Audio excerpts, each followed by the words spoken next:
Hey guys, আজ আমি explain করব legend of the blue sea Korean ড্রামাটির 6 নম্বর পর্ব। এর প্রথম 5টি পর্ব যদি আপনারা এখনো না দেখে থাকেন তাহলে ডেসক্রিপশন বক্সে লিংক দেওয়া আছে, সেখান থেকে অবশ্যই প্রথম 5টি পর্ব দেখে নেবেন। তো চলুন শুরু করা যাক আজকের এক্সপ্লেন ভিডিও। শুরু করার আগে আমি রিফাত আছি আপনাদের সাথে। স্বাগতম আমার চ্যানেলে বিএম দ্য এক্সপ্লেনার।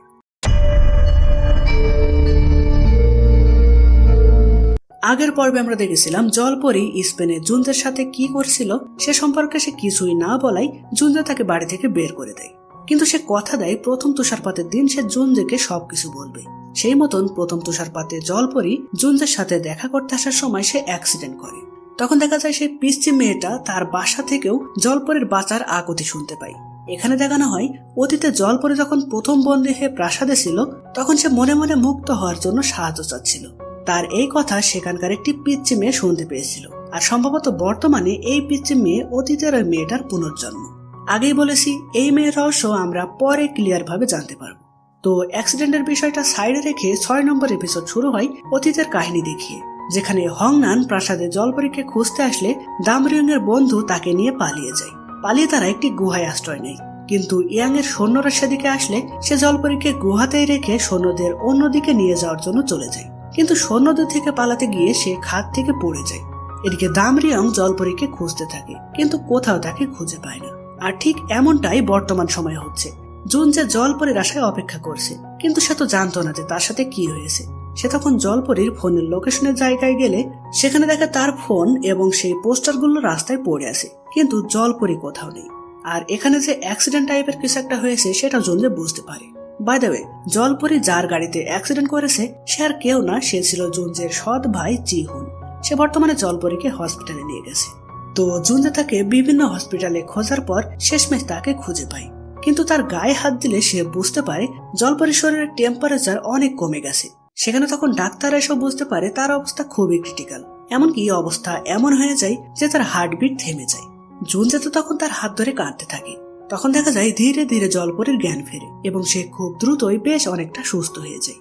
এদিকে নাম ধরা যখন জলপরীর অ্যাক্সিডেন্টের খবর পায় তখন তারা তার জন্য একটি ফেক আইডি কার্ড বানায় তাকে হসপিটাল থেকে ডিসচার্জ করার জন্য। এরপর দেখা যায় জিহুন সেখানে আসলে জুনজের সাথে তার দেখা হয়ে যায়। জুনজে তাকে বলে তুমি কি এটা ইচ্ছা করে করেছো? কিন্তু জিহুন বলে মেয়েটা হঠাৎ করে আমার গাড়ির সামনে চলে এসেছে, আমি কিছুই করিনি। তার এই কিছুই করেনি কথাটা শুনে জুনজের মনে পড়ে যায় ছোটবেলায় মায়ের সাথে তার একটি ছবি বাঁধানো ছিল। সেই ছবি জিহুন ইচ্ছা করেই ভেঙে ঠিক এই কথাটাই বলেছিল যে আমি কিছুই করিনি। এমনকি এর জন্য তার বাবা জিহুনকে কিছু না বলে উল্টো জুনজেকে শাসন করেছিল। এদিকে জলপরীকে নর্মাল কেবিনে আনা হয়, সেখানে তাকে বেশ কয়েকদিন থাকতে হবে। এখানে চাষিয়া তাকে বলেছিল যে বিয়ে মানে একই ছাদের নিচে থাকা, একে অপরের খেয়াল রাখা। তাই এখানে এত পেশেন্টের সাথে একই রুমে থাকতে হবে শুনে জলপরী বলে এদের সবার সাথে কি তাহলে আমার বিয়ে হয়েছে? জোকসে পাট। তো তার এই পাগলামি কথা ডক্টর শুনে তার মাথায় কোনো সমস্যা আছে কিনা সেটা টেস্ট করতে বলে, মানে আপাতত তাকে আর ডিসচার্জ করা হচ্ছে না। তো এরপর রাতে সবার জন্য খাবার দিয়ে গেলেও জলপরীর কোনো খাবার দেওয়া হয় না, কারণ তার সার্জারি করা হবে, এর আগে কোনো কিছু খাওয়া যায় না। তো তখন ক্ষুধার জ্বালায় সে জুনজেকে ফোন করে। জুনজে তখন ডক্টরদের বুঝিয়ে তার জন্য খাবার পাঠানোর ব্যবস্থা করে। এমনকি খাবার পেয়ে সে কতটা খুশি এটা জুনজে নিজে দেখতে হসপিটালে যায়। সেখানে তখন তার বাবা সে ড্রাইভার জুনজের সাথে দেখা করে। ড্রাইভার বলতে ইনি তাদের ম্যানেজার বলতে পারেন। ইনাকে জুনজে আঙ্কেল বলে ডাকতো। তার বাবা মায়ের ডিভোর্সের পর ইনি জুনজের খেয়াল রাখতেন। এমনকি জিহুনের জন্য যেদিন সে তার বাবার হাতে মার খেয়েছিল সেদিনও একমাত্র ইনি জুনজের পাশে ছিলেন। ইনার নাম হলো নামসং। তো তিনি জুনজেকে বলে তোমার বাবা তোমাকে খুঁজছেন, উনি হয়তো ওনার ভুল বুঝতে পেরেছেন, ওনাকে ক্ষমা চাওয়ার একটা সুযোগ দাও।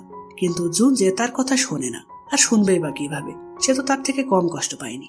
তো যাই হোক, এদিকে দেখা যায় জলপরী হুইল চেয়ারে ঘুরে বেড়াচ্ছিল।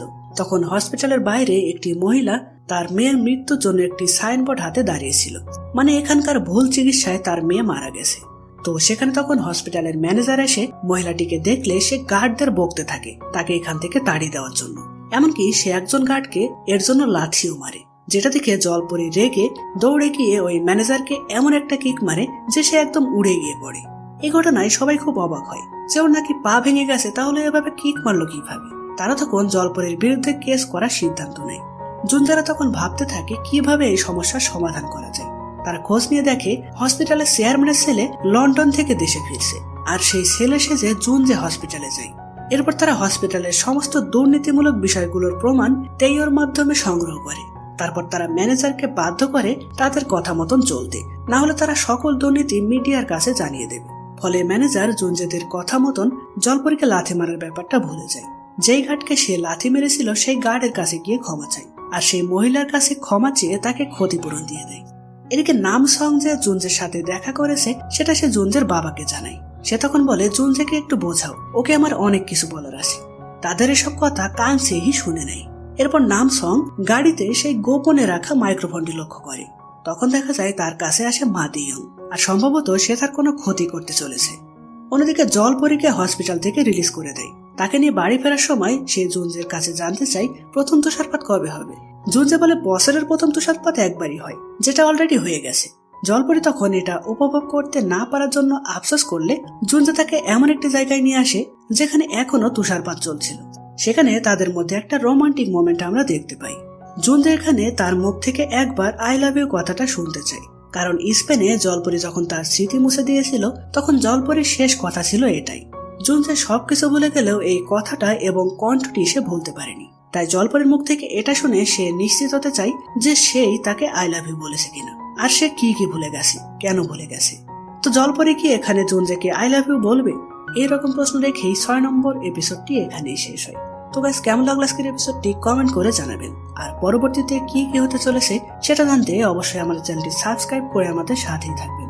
তো দেখা হচ্ছে পরের ভিডিওতে। ততদিন পর্যন্ত ভালো থাকবেন, সুস্থ থাকবেন। বাই।